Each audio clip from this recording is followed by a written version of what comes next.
need you to stop whatever you're doing right now. Because what I'm about to tell you, I never thought I'd have the strength to say out loud, my name is Sarah. And 2 years ago, I was sitting in a hospital room, bald, exhausted, barely able to lift my arms, when the man I had loved for 11 years walked through that door. I thought he was coming to hold my hand. He wasn't. He came to tell me he was leaving me. Stay with me. Because this story doesn't end the way he planned. Marcus and I met in college. He was charming, funny, the kind of man who makes you feel like the only person in the room. We built everything together. A home, a life. 11 years of Sunday mornings, and inside jokes, and the kind of love you think is unbreakable. I was the one who worked double shifts so he could finish his MBA.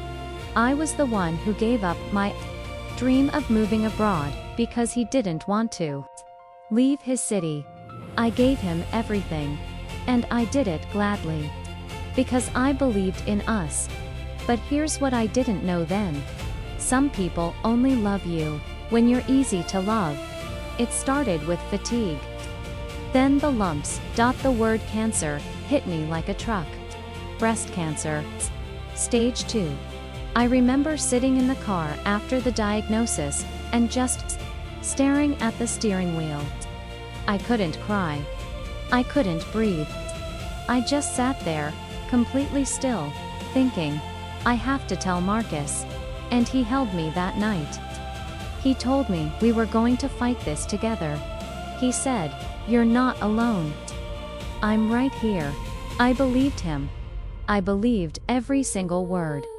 The chemotherapy started 3 weeks later. The nausea, the hair loss, the exhaustion so deep you feel it in your bones. I lost 20 pounds.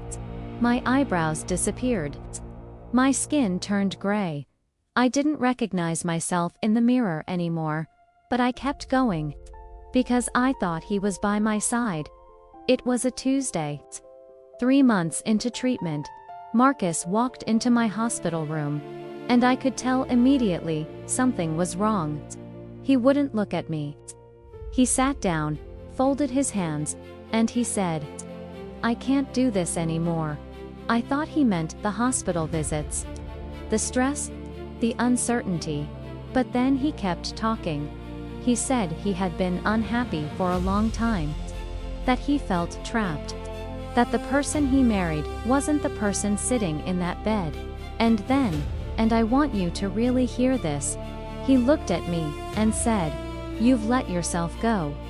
You don't even look like yourself. I don't feel attracted to you anymore. I was in a hospital bed, fighting for my life. And he was telling me I wasn't attractive enough for him. I didn't scream. I didn't cry. I just looked at him and said, very quietly, get out. He filed for divorce 2 weeks later. He moved in with a woman from his office. Someone I had met at company dinners. Someone I had smiled at and called a friend. And while I was vomiting from chemo, while I was lying awake at 3 a.m., wondering if I was going to survive, he was out there living his best life. Or so he thought. I won't sugarcoat it. After he left, I hit rock bottom. Not because I still loved him, but because he had made me feel like I was worthless. Like the cancer had taken not just my hair, my strength, my body, but my right to be loved. I remember one night, looking in the mirror, and thinking, maybe he's right. And that was the moment something changed inside me. Because another voice, quieter, but stronger, said, no, you are still here. You are still fighting. And you are not done. I called my best friend. She drove 4 hours to be with me that night. And from that moment, I decided something.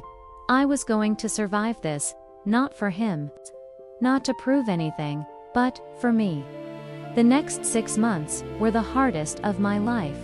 But for the first time, I wasn't fighting the cancer and holding together a broken marriage. I was just fighting. And it turns out, when you remove dead weight, you can breathe again. My friends rallied around me. My sister moved in. My mom drove me to every single treatment. And slowly, the scans started changing. The tumor was shrinking. And then there was Daniel. He was a volunteer at the oncology center. Not a doctor, just a guy who showed up every Saturday to sit with patients who had no one. He used to bring terrible coffee and even worse jokes, and somehow, that man made me laugh during the worst chapter of my life. He never saw me as a sick woman. He saw me as a person. We didn't fall in love dramatically. It was quiet, like a sunrise, you don't notice it happening until suddenly everything is bright. He held my hand when I got my last scan results. He was there when the doctor said those words, "No evidence of disease." Now, you've been waiting for this part. And I'll be honest, I didn't go looking for karma. I didn't need to, because karma is patient. Karma always finds its way. 8 months after my last treatment, I ran into Marcus at a grocery store. I almost didn't recognize him. He looked older, tired. He saw me first. And I want you to picture this. I was standing there, hair grown back. Healthy, glowing, holding hands with Daniel. Who is, by the way, extraordinarily handsome. Marcus froze. He walked over. And he said, "I kid you not, you look amazing." And I smiled. The most genuine smile I've given in years. And I said, "I know," and I walked away. Later, a mutual friend told me, he and the woman from his office had broken up. That she'd left him. That he had been telling people he regretted everything. Good. Not because I wanted him to suffer. But because justice, real justice, has a way of sorting itself out. I'm telling you this story today, because somewhere out there, someone is in that hospital bed.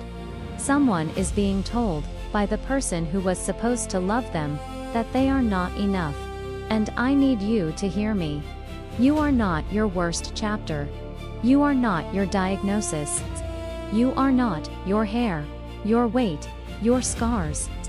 You are not the way someone chose to see you when they decided to leave. You are the fact that you're still here, still fighting, still breathing. And if you stay, if you hold on, I promise you, the story gets better. And karma always gets the last word. If this story hits you, share it with someone who needs to hear it. And subscribe, because every week, we tell the stories they said wouldn't have a happy ending.